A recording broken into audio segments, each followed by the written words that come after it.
à ce séminaire. Alors, je prendrai 1 minute sur cette demi-heure, mais j'avais prévenu André, très amicalement, pour lui dire qu'il y a 2 points sur lesquels je voudrais faire des précisions. Je suis épidémiologiste de l'environnement, donc épidémiologie c'est quand même une science, hein, c'est pas des lieux communs comment dire, et un ensemble d'études mal fagotées. J'ai passé 20 ans de ma vie à travailler sur la pollution atmosphérique au travers des outils épidémiologiques en particulier, ce dont je parlerai. Premièrement, sur cette notion d'intervalle de confiance. C'était la première partie de ces critiques.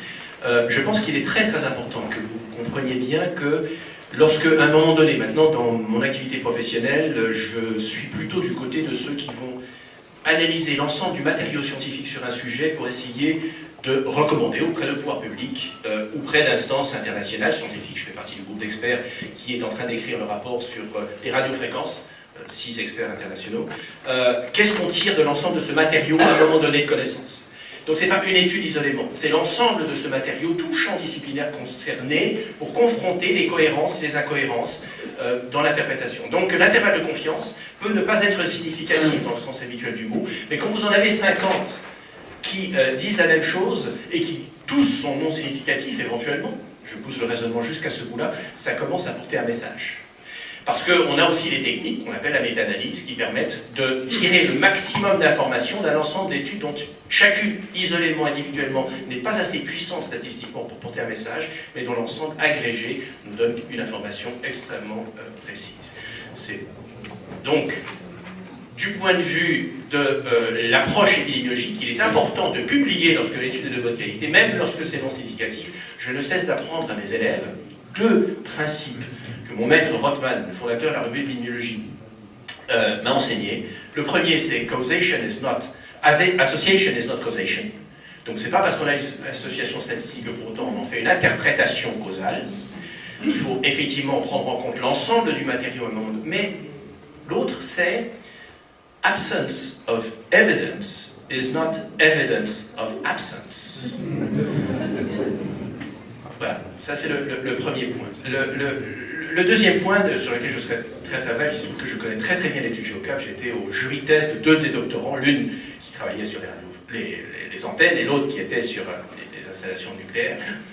Et je pense, là, André, tu as fait une lecture un peu partielle des conclusions des auteurs qui, en tout cas sur celles sur les installations nucléaires, prennent soin de signaler qu'ils ont observé une contradiction entre les résultats de leur analyse portant sur la distance d'un côté et celle sur la modélisation de l'autre, et ils disent la conclusion que nous on a tendance à en tirer, c'est que ce ne sont pas les rayonnements, c'est d'autres facteurs liés à la présence sur ce territoire qu'il faut aller comprendre, chercher, et je fais le pont avec l'autre étude Géocap.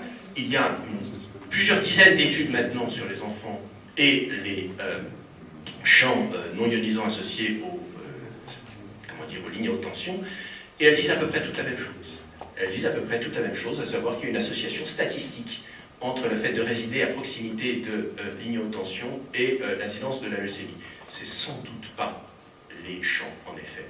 Mais il y a le fait d'habiter dans ces secteurs-là, il n'y a pas beaucoup de lignes à haute tension au sud de Neuilly. Il y en a dans un certain nombre de sites géographiques qui cumulent un certain nombre d'autres facteurs et qui rassemblent des populations dont les profils de comportement, d'exposition, d'activité professionnelle font qu'il y a là une conjonction de facteurs qui...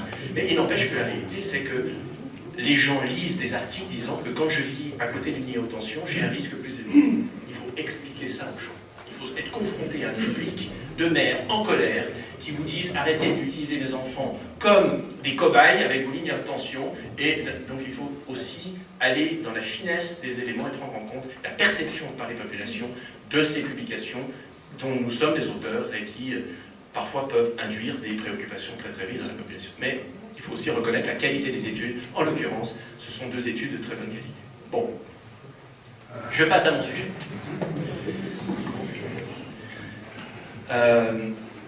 Le sujet qui m'a été demandé de traiter porte sur le lien entre la pollution atmosphérique et la santé, et j'aborderai principalement sous l'angle de contribution du transport à la pollution atmosphérique, dont on va analyser les effets. mais je vais décliner cela de manière cohérente. La pollution atmosphérique d'hier et d'aujourd'hui.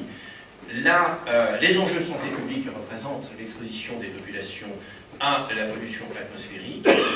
Je ne resterai pas qu'en France, bien que j'y revienne après. La contribution des transports à la pollution atmosphérique et l'implication, bien sûr, des énergies fossiles dans cette source de pollution. Alors, vous avez ici sur la gauche une image prise en plein jour, en 52, en plein jour, du fameux smog de Londres.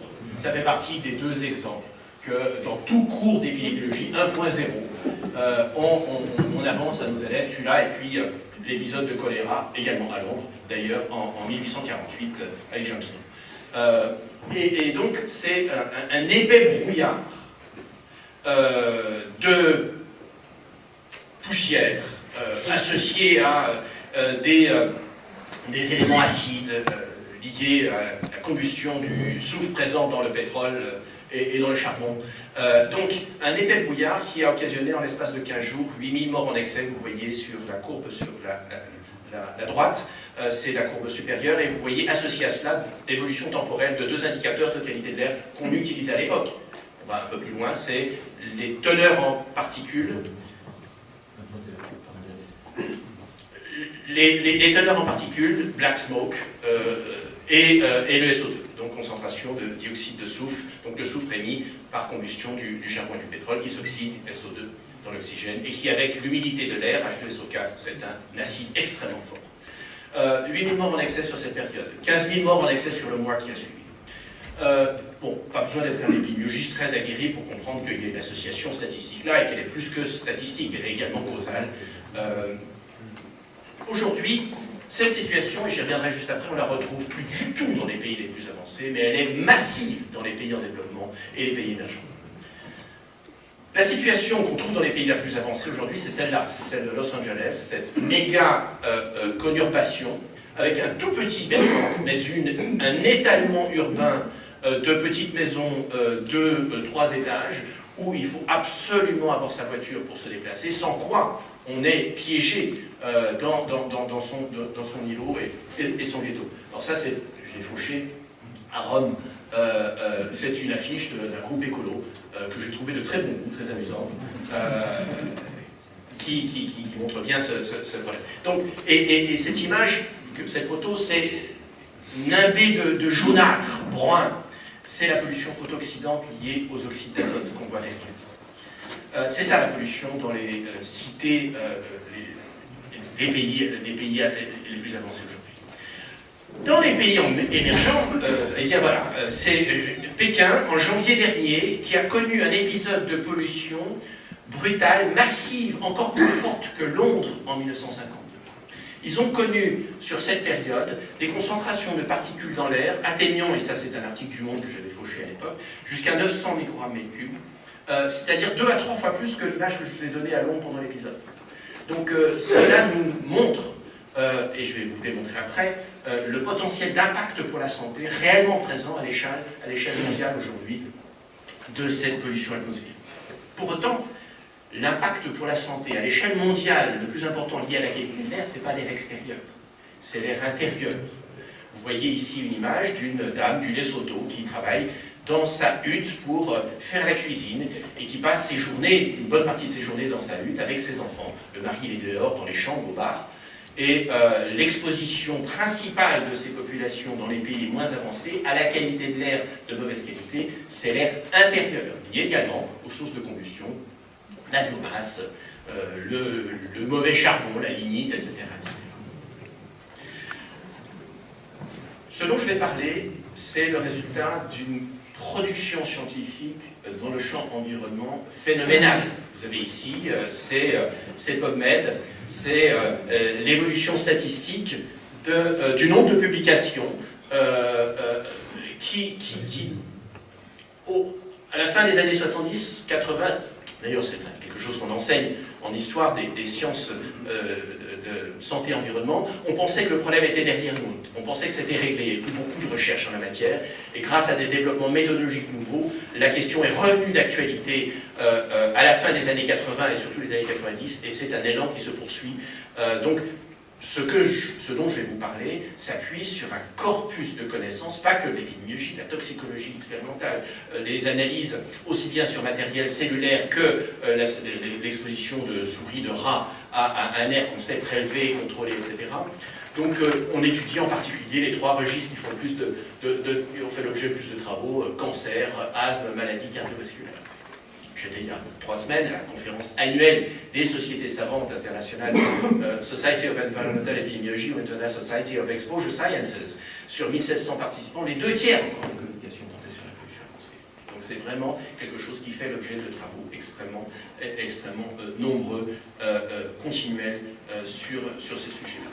Alors voilà, je ne vais pas vous donner, comment dire, faire plein de présentations de ces résultats. Je prends une synthèse publiée par le European Respiratory Society en 2010, à la fois sur les effets aigus, et juste après je parlerai des effets chroniques, montrant les données très sérieuses, solides, solides, c'est-à-dire s'appuyant sur des centaines d'études, où nous avons des démonstrations d'impact sur la variation jour le jour du risque d'infarctus du myocarde, un certain nombre de maladies respiratoires, des compensations de sujets qui ont une insuffisance respiratoire, etc., etc.